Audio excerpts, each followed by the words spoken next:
a votar. Gustavo, Juan Pablo Francia te saluda, te doy la bienvenida al programa y te agradecemos muchísimo esta comunicación. ¿Cómo estás?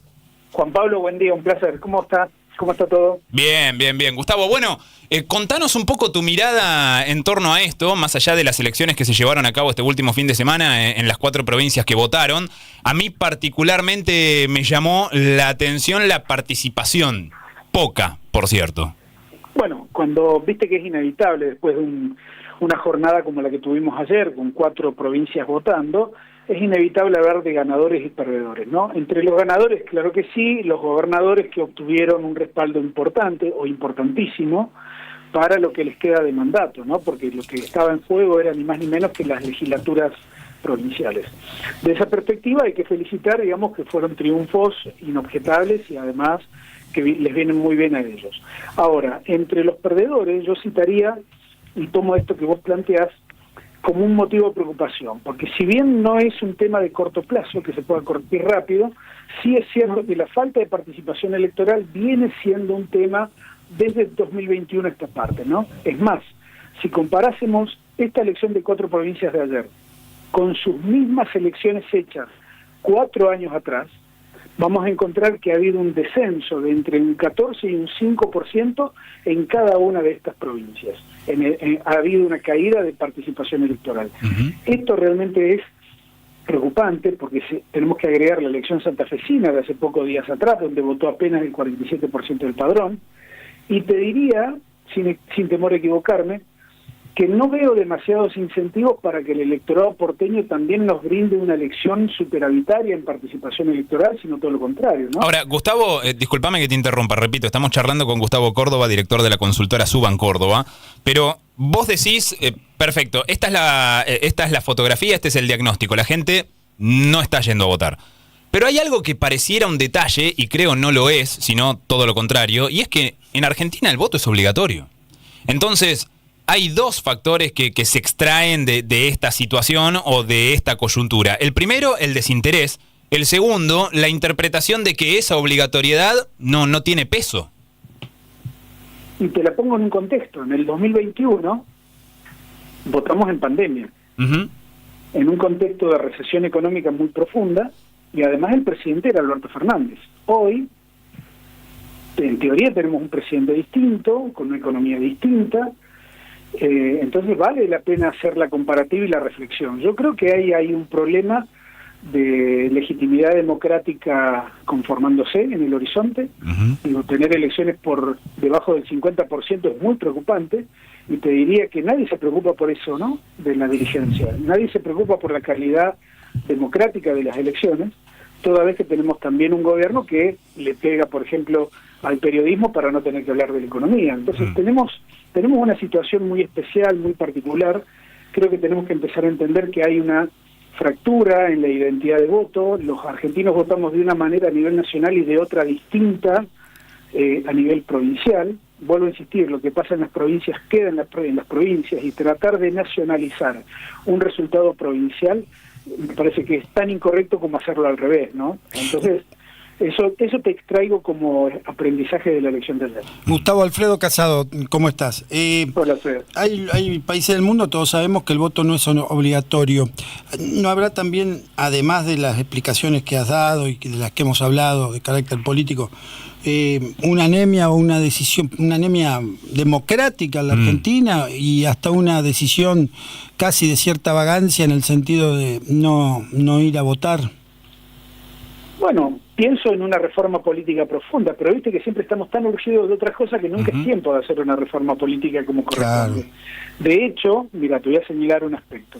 La suspensión de las PASO, entre otras elecciones, para estas que han ocurrido, para las de octubre y sobre todo para las de Capital Federal de la semana próxima, representan un grave problema. ¿Por qué?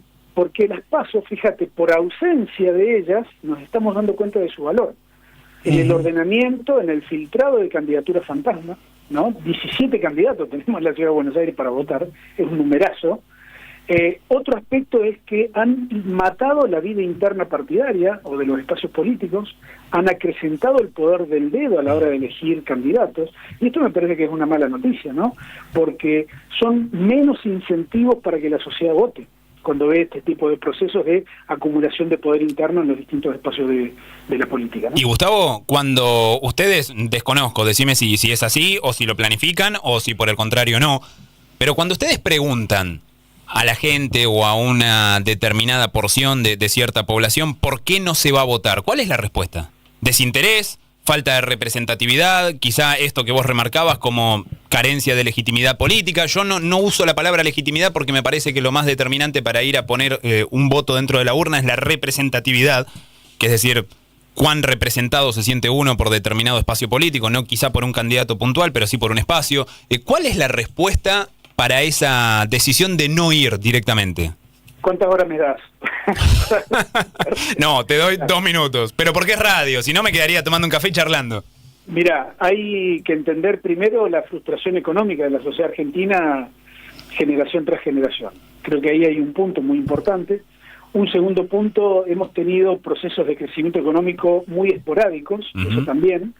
Creo que en definitiva la economía tiene mucho que ver, ¿no? De mucha gente que no se siente incluida, que no se siente contenida. De hecho, el perfil de los que por ejemplo, se abstuvieron de ir a votar en el 2023 en todas las elecciones provinciales, después terminaron votando Milei.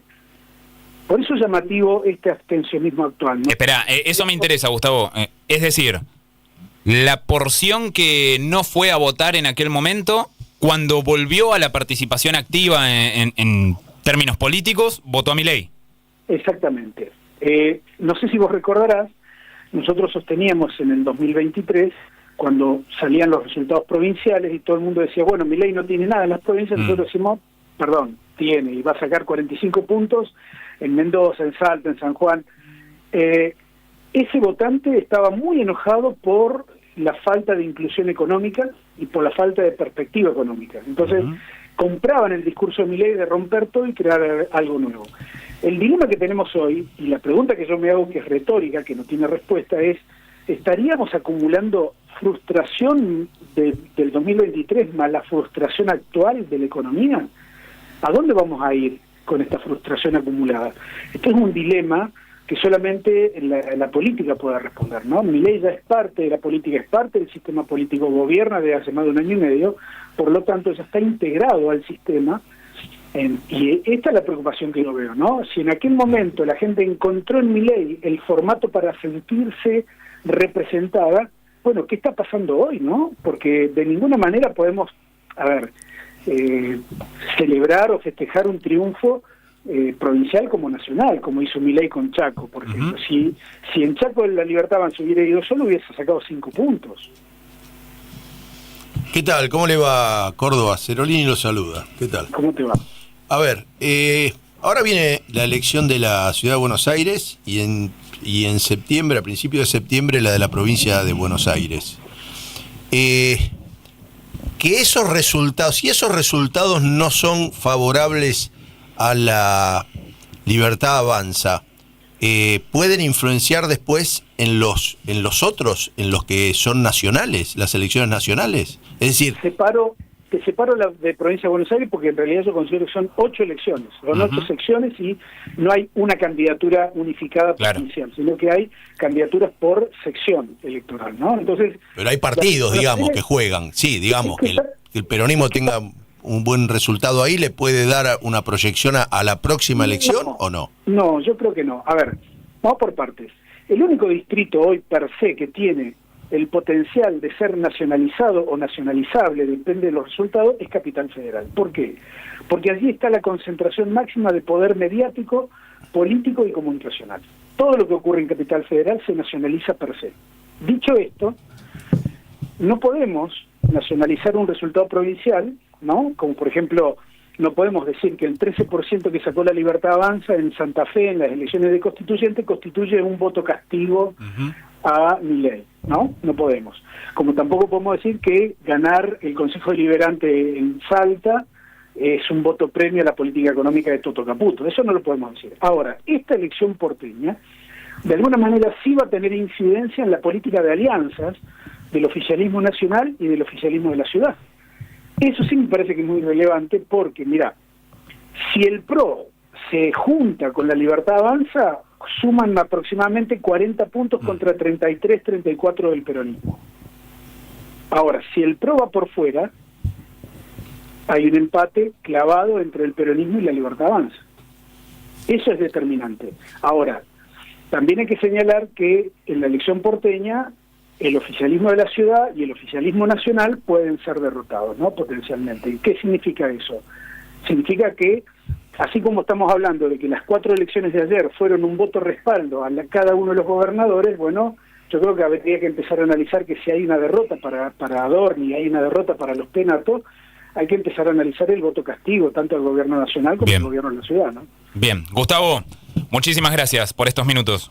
Al contrario. Abrazo grande. Gustavo Córdoba, director de la consultora Suban Córdoba, respecto de lo que dejaron las elecciones en las 4 provincias en las que se llevaron